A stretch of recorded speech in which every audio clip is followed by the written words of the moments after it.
Hey everybody, I'm back, and I'm standing here in front of Beth with this whole idea of like I have two very different ways I want to go today, and I'm not sure which way to go. I kind of want to do them both, but I don't know.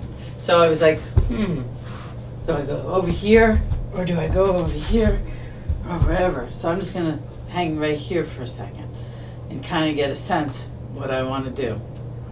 I think what I want to share, I don't know, as soon as I say that, I'm like, yeah, I want to be over here now. I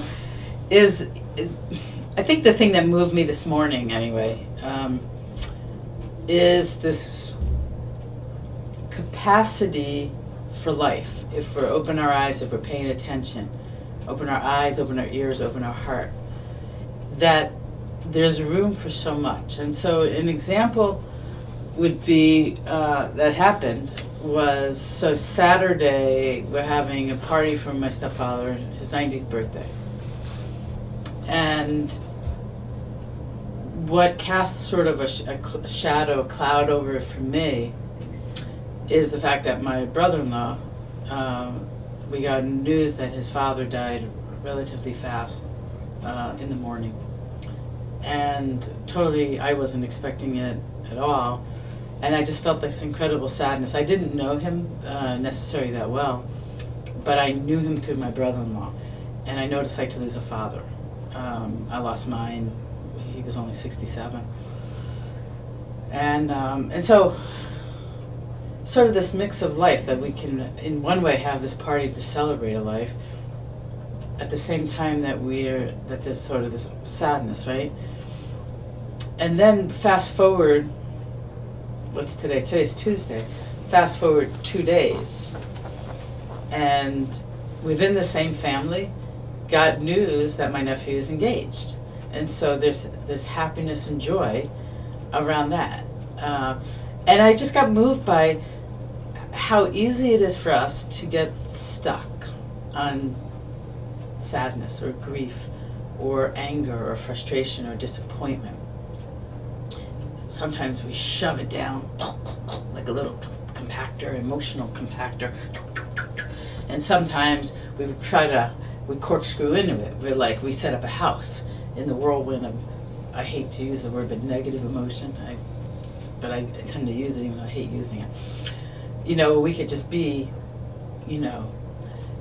woe is me, woe is life, woe, woe, woe, woe, and we don't pick our heads up to also notice what else is going on. And I've done videos on and. I even did a stupid little corny dance around and land and all that.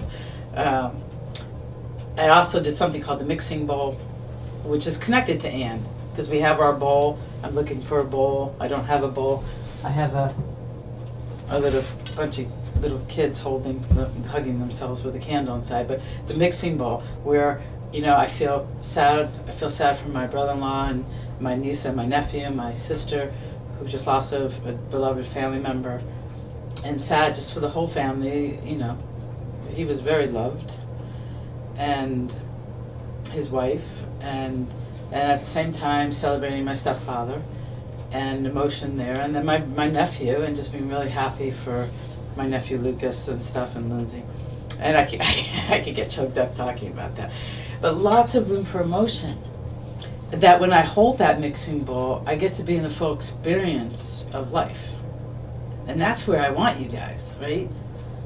In the full experience. Because we don't get to, believe it or not, as hard as people have tried, and trust me, it has been tried over and over again, to only, I'm going to put down these with my nice little mixing bowl, to only be over here, where here I experience joy and happiness and contentment.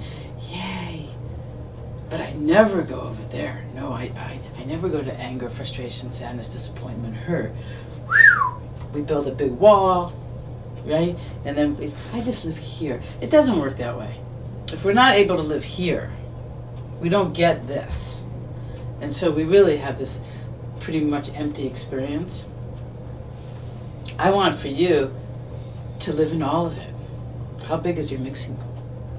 How much can you open up and deepen into it and expand your arms and get that there's so much going on around us. If we pick our heads up, we look, we listen, we feel. I got a bird feeder. Somebody put a big bird feeder out my window at work here. And I'm so thankful for them because I love just looking at the birds, noticing. And the squirrel, that amazes me because the squirrel hangs upside down and curls itself up, gets a little more bird feed, must have really great abs. But you know, when we're in sadness, we could also have capacity for joy. When we're upset, we can also notice the birds just very simply eating birdseed. We can drive, walk, whatever, and notice there's trash on the ground there and someone didn't pick up after their dog there. Man, what the hell's up with that? And you know, there's someone just threw a cigarette butt out the window and this person took a right on red when they should. We could just look at the negativity around us all the time. Or we can pause and say, yeah, someone didn't pick up after their dog. And over there, a car just stopped to let someone cross the street. And over there, someone is picking up after their dog.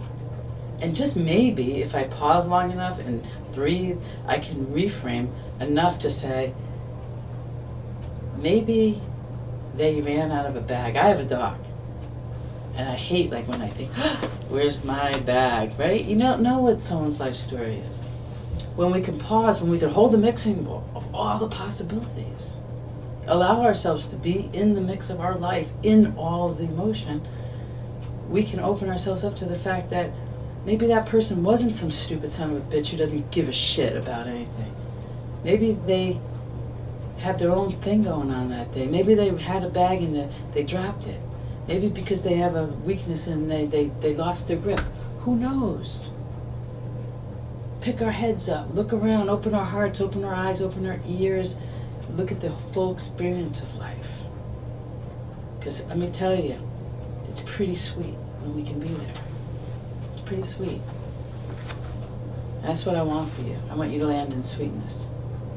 I want you to be in your little mixing bowl of sweetness. And everything else that's in here. Some days it's not always sweetness. Some days the collective experience is, I'm having a hard day.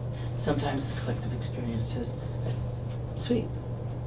Today, for me, being with you, here, doing what I love, it's sweet. Have a good day. I'll be back real soon. Bye-bye.